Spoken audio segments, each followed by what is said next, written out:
I was just thinking, Maddison and I are chatting a lot about what's happening with the cosmetic surgery advertising changes in Australia, and we thought we would share with you pretty much like the conversations that we're having in our office right now, but including you in it a bit.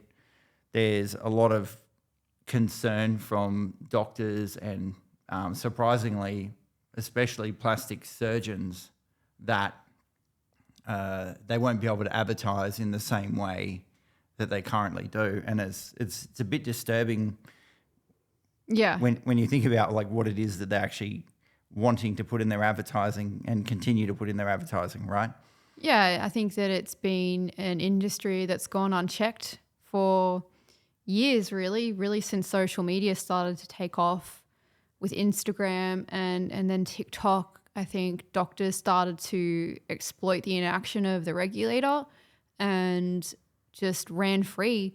And we saw so many disturbing posts on there, from real graphic content to highly sexualized images of patients, sometimes gratuitous nudity as well, and just really testing the waters and not really behaving the way you would think a doctor ought to, and is expected to by society. So it was just it needed to be stopped. And it's good that the regulator has brought out these really tough guidelines. And it is extremely disappointing to see so many plastic surgeons rally against it for some reason. You'd think that an industry like this would want to be held to account because it is reliant on high standards. Yeah, I think it tells us that the advertising is about money. Ultimately, they want to have as much advertising out there as possible because it brings in the big dollars. And I don't think the public realise just how much money you can make from doing cosmetic surgery. But the people in this industry, they earn millions of dollars a year. And the advertising works. They do presentations, some of them, about how they brought in this company and took the sales from, up to 10 times the amount.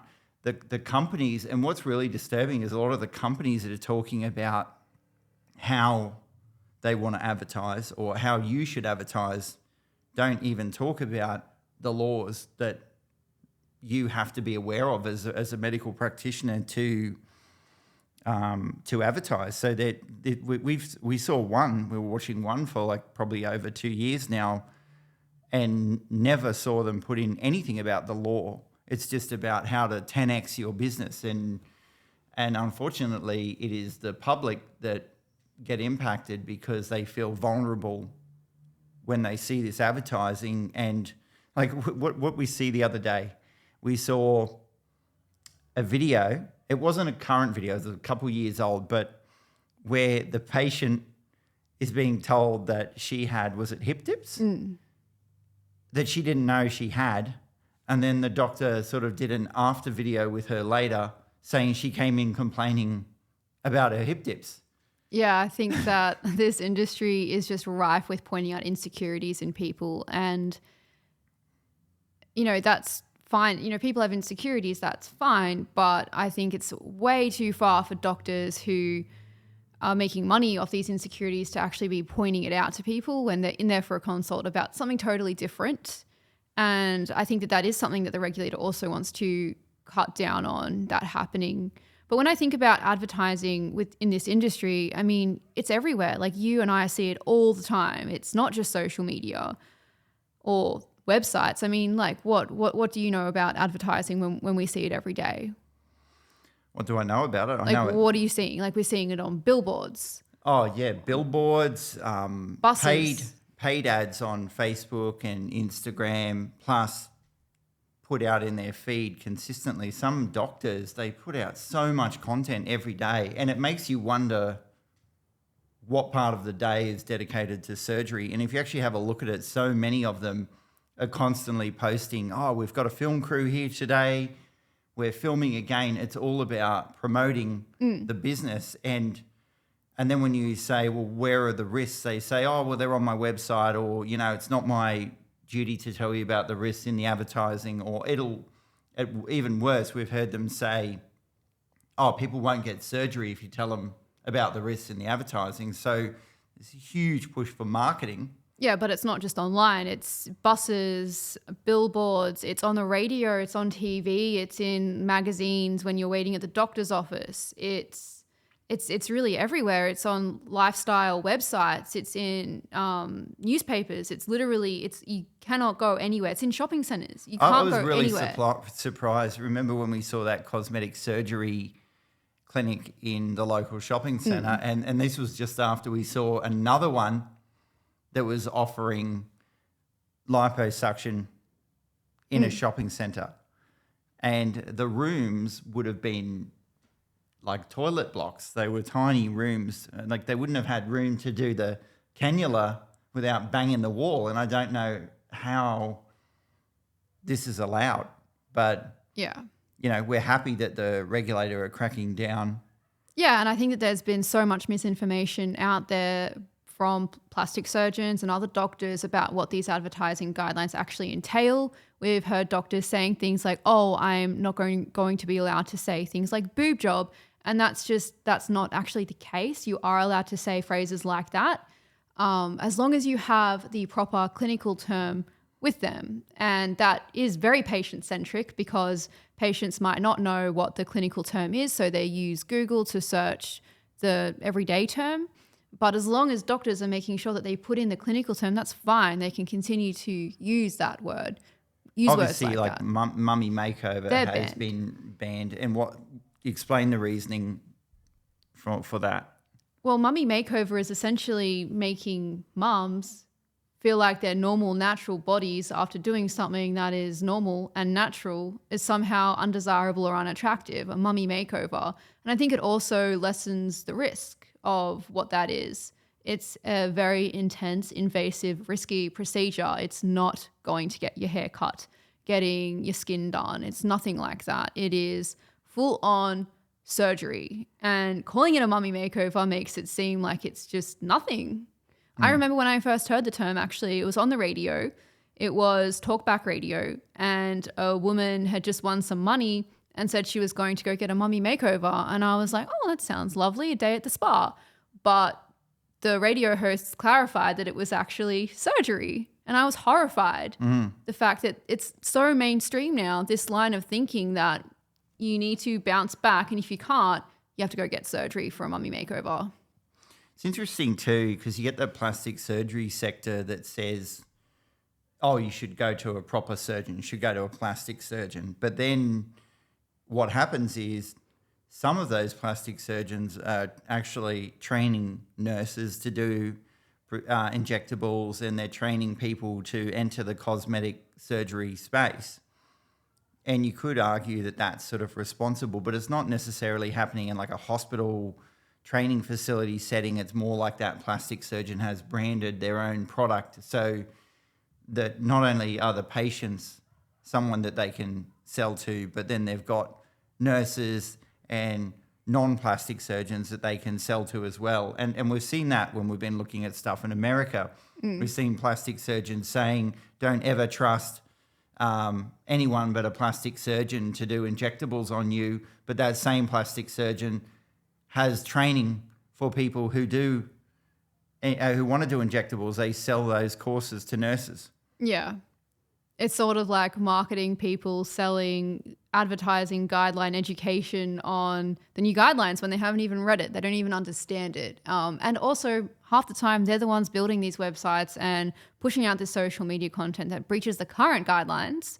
But now they're professing to be able to help doctors be in line with the new guidelines. But they've obviously been doing it wrong. Yeah, and like we've been doing audits for, mainly I think plastic surgeons who want to actually bring their advertising in line. We're making people aware that we do it, but we're not like pushing for it big time because we've got many things that we're doing. But I suppose what concerns us is in conversation with people in the industry is that they're going to the wrong people for advice. And I don't lose anything from that. Like we're busy. We're not losing anything from that, but they run the risk of getting in trouble. So they potentially paid someone for advice, implemented a plan that wasn't even correct, and now they run the risk of being picked up by the regulator. And as we know, you can get banned from advertising. It's a real thing. You might have to go to a tribunal and fight to get your right to advertise again. So it's like really serious consequences for your business. And it's funny that nobody's prioritizing it in the same way that they do their marketing. I don't know how many, like I've said this just before, but how many film crews do we see going into these practices? And I think the doctors are thinking of themselves like celebrities, not registered medical professionals offering dangerous procedures that it may be mostly safe if done in the right hands, but still potentially dangerous procedures. And they've forgotten that it's more, they're trying to be Americanized in the approach to be very, famous for essentially doing an important job. Yeah, I think we've actually seen some American marketing companies advertising that they are helping Australian plastic surgeons with their marketing. And how on earth do you trust an American company who would have no idea what our laws are here, what our advertising laws are, it's such a regulated space that there's all these different types of regulation you have to abide by. Why on earth would you put your trust in the hands of a company that isn't even here? And why would you do that? And these doctors that are out there, they are posting images and language that is so clearly against the current guidelines already, let alone the new guidelines. It just baffles me that they think that that's appropriate. It's funny because we haven't seen anyone's yet. I don't think we've found any one doctor or plastic surgeon that I'm not even sure that meets the current AHPRA advertising guidelines, but definitely doesn't meet the new medical board's guidelines. And you see some sort of adjusting their accounts a bit, but they're leaving in a lot of stuff that's highly questionable. It just wouldn't make it. They're going to get in trouble at some point. And it seems weird because they're pointing out things that they're not allowed to do, which they are allowed to do, but then doing things that they're not allowed to do. So it's like there's so much confusion out there. And I don't know how much of that is deliberate confusion, whether they're trying to make it complicated as an excuse, I don't know. But it's been so fascinating to see the reaction to this. Yeah, we think it's going to be crazy come 1 July. Like, not only will the regulator be having a big job to do, but I just think that we are going to see some doctors chucking tantrums over having to have a standard that should have always been there. Absolutely. Trying to somehow reason that a half-naked girl laying on a hotel bed is an important photo for patients to see. It's just rubbish. I just don't understand that argument that patients want to see people on the beach. You can't even see the issue that we've had this whole time with these kinds of lifestyle shots is that there's no accurate before photo. So you actually can't tell what role the procedure played and the benefits seen in the image. You can't tell because there is no direct comparison. Yeah, beautiful person on the beach, looks amazing. Great.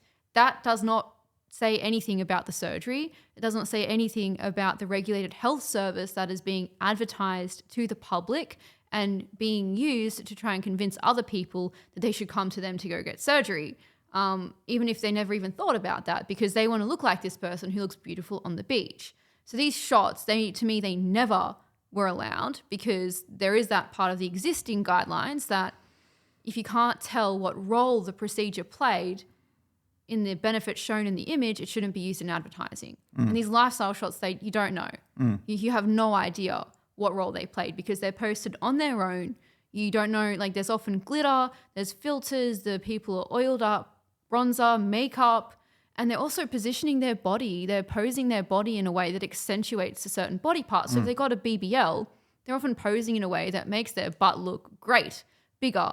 So it's actually not an accurate representation at all of the way a patient looks. The only accurate way is through clinical before and after photos. That's it. I think the excuses being made in the sector at the moment as to why advertising needs to be the way that it currently is, in terms of, well, I know we've got the current advertising guidelines, but many people don't abide by that.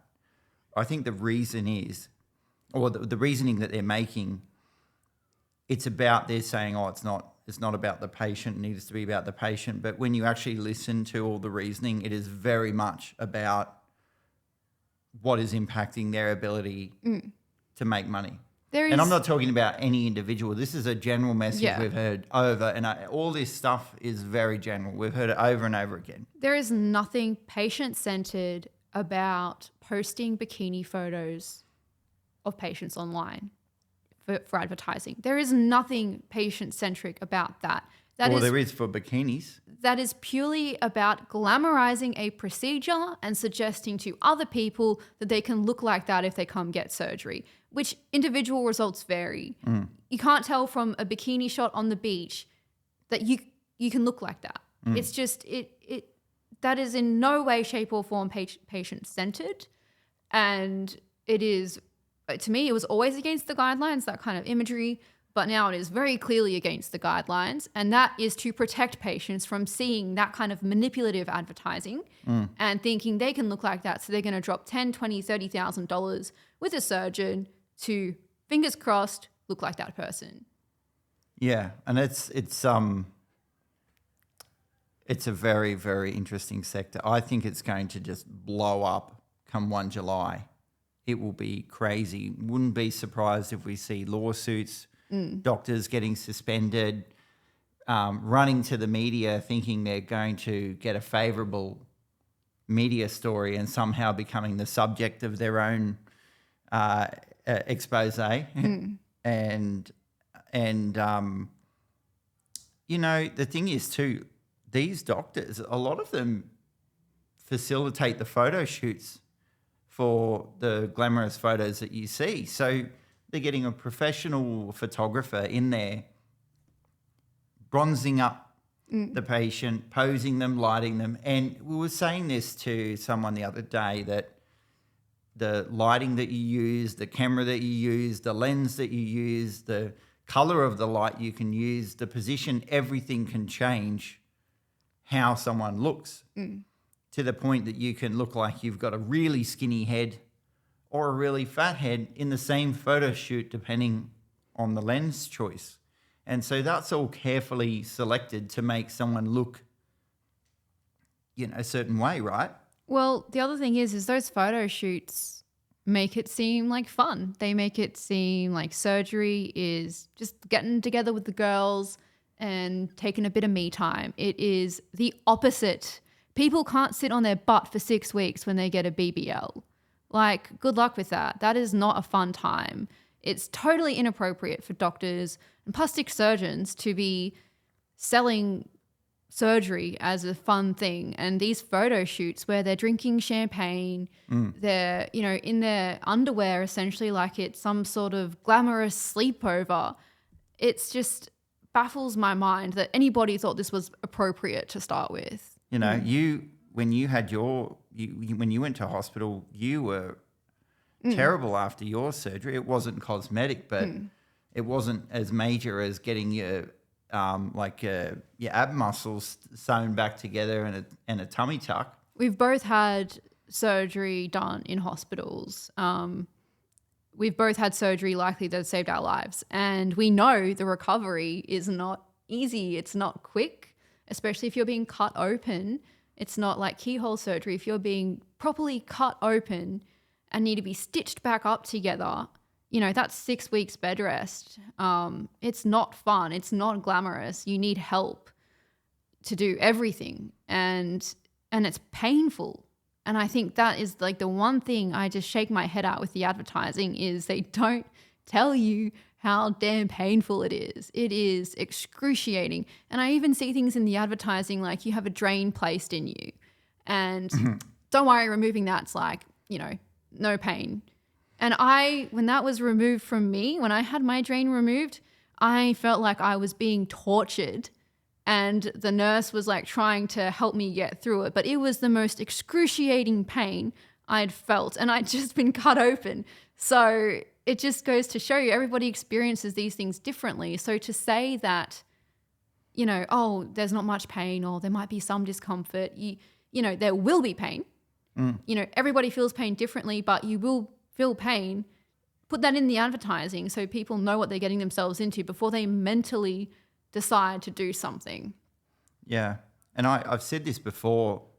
There was an American plastic surgeon, and he was saying, I don't say the P word to my patients. I don't say pain because that scares them. I say discomfort. And everybody laughed in the conversation. They're all medical professionals. I would have been shocked that you basically admitting that you distort the truth to your patient so they don't question whether they give you money for a surgery. Yeah. It is, it's an industry that we think you don't get to see the dark side of. And we think that, yes, you see bad stories in the news and you see regulatory action and things like that, but you actually don't really get a chance to really understand all the little bits and pieces that go together to shed a light on the dark side, essentially. Well, a lot of it isn't news. It's not really like newsworthy stuff. It's more interesting things or things that you should know, you should be informed about.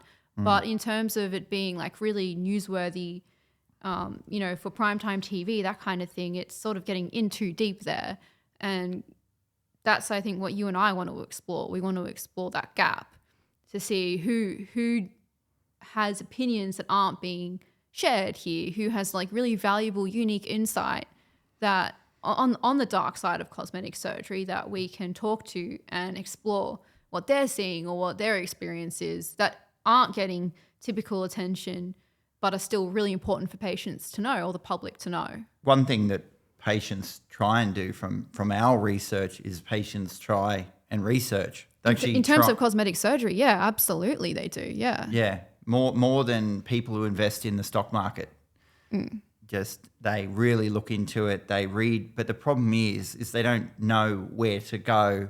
So they go into things like Facebook groups, which often have, which they don't necessarily know, nurses from certain clinics in there saying positive things and not revealing that they're a nurse from a certain clinic, or an influencer who's not revealing that they've got a relationship with the surgeon. So they're not getting proper unbiased information. Then when they go to the reviews are largely positive. Any negative reviews come down quick because the doctors often litigate or threaten or do something. We've even heard of doctors doing something where they get every staff member in the team to go to that negative review and downvote it or report it. So I don't think you can downvote it, but they report it so it gets removed from Google. Because if you get 50 people say that review is not truthful, it might get taken down. So you can't actually get at the reviews. You don't know about the court action that they've had. If you do, you can't find out about the court action because patient names are in there, so you can't actually hear what the doctor did, so they won't let you in to a degree, unless it's sort of public interest maybe. So there's so many things that you can't find out when you're trying to research before you actually get surgery. And we think we've been listening to a lot of podcasts in this industry, and we went to the Middle East, which we'll talk about more in the coming months, but we went to the Middle East a few months ago and did something over there related to this. And the same problem exists wherever you go, wherever you listen to the information. Even a episode on a podcast devoted to how dangerous this procedure is somehow turns into a commercial for the person along the way. Oh, it's risky, but I've never had a problem. That's why you need to go to someone like me. Yeah, come to our business. And something that I don't know, I want to Instagram or tweet this or whatever, but remember I was saying the other day that it's kind of ironic that you have all these doctors telling you don't go overseas for an international experience. Don't go to an international doctor. That's a bad idea. Don't go overseas. You know, those doctors don't have the training and everything that you need to be safe. Come see us, and then wait for it. Their website says their doctors are internationally trained and their nurses are internationally trained, or they're all doctors that have come internationally to Australia. And it just baffles me, the reasoning that goes on in this industry. And it really just seems to be more that they don't want to lose customers to overseas businesses.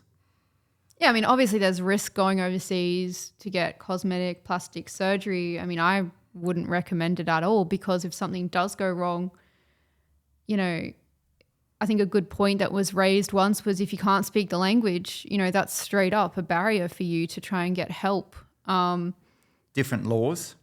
Very different laws. Depending on where you go. You might not know exactly who your surgeon is, and if it's a country that doesn't speak your language, any news articles that might have been written about that doctor or anything like that, you can't read because you can't read the language. So Google searches, it's just a lot harder to research. So we would recommend that unless you can do research and proper research, not relying on some sort of intermediary to do the research for you, you're probably best staying here. At least we have, and this is another issue, at least we have public hospitals that can save your life if things go wrong.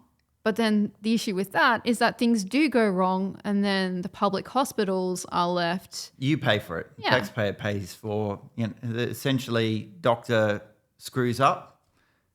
Oh, well, off you go to the taxpayer. And we hear that the cosmetic doctors especially, not so much the plastic surgeons, just throw their hands in the air and put it on the public system. Yeah. Which is Already- It's already buckling under pressure. Yeah. Another big issue about going overseas, which we think is a genuine issue, is if something goes wrong after your surgery and you've flown back home, you can't exactly go back again necessarily. So you're forced to go into our healthcare system. Yeah. I know that's what you were sort of saying here. Well, if something goes wrong, you end up in our healthcare system. But if you go overseas and the surgeon does something really bad, you can't go back and see that surgeon. You probably won't be able to fly. I was more talking about immediate help. If you're overseas, you don't know what the public health system is like over there. You don't know, are you in is there a proper ICU? Like what? I've seen the commercials for overseas surgery though. They look amazing. There's nothing about the surgery really in them. It's somehow more getting a limo from the airport and getting driven around and shopping and then just popping in for some surgery and then cruising on home in luxury. So I think that there is so much wrong with this sector, and there is too many vested interests in keeping it running the way that it does. And we actually have spent money to look at this sector and try and work out what's going on, because we think it's a big problem. It needs to be looked at, right? So we've actually stopped other work that we were doing to focus on this at our expense. And yes, we do things now that we can make money out of in this sector, helping a surgeon get their advertising in line, but and advising where we can in the regulatory space. But